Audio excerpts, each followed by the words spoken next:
Hello everyone. Today I'm sharing my absolute favorite homemade Christmas plum cake recipe. Let's start with the orange juice. For the orange juice, you can choose store-bought if you like, but I always prefer freshly squeezed oranges. It adds a natural sweetness and a gentle freshness. About 2 oranges, give me a half cup. Add chopped nuts and dried cherries, pitted prunes to it, and let everything soak for at least 2 hours. Though overnight soaking works best. Cranberries and pumpkin seeds. I have also added little tutti frutti for that extra color and sweetness. Let this mixture rest overnight. Now let's quickly make a fresh spice powder. For that I am using 3 cloves, a stick of cinnamon, 2-3 black peppers, cardamom, dry ginger and nutmeg.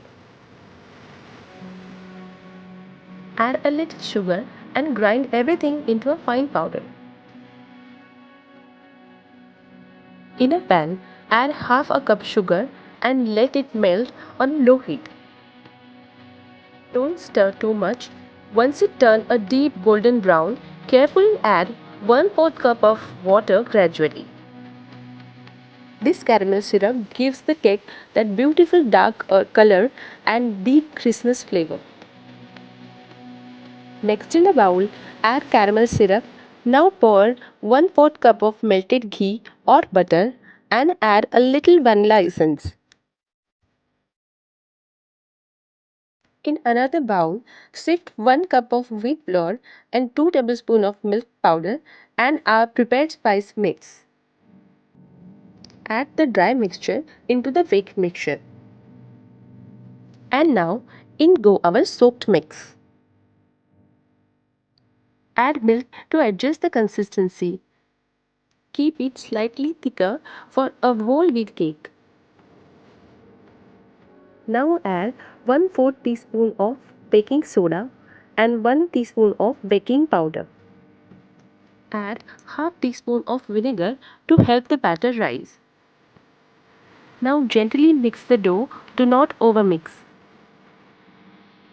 Transfer this to an parchment lined tin. I am baking this in a preheated cooker just like an oven.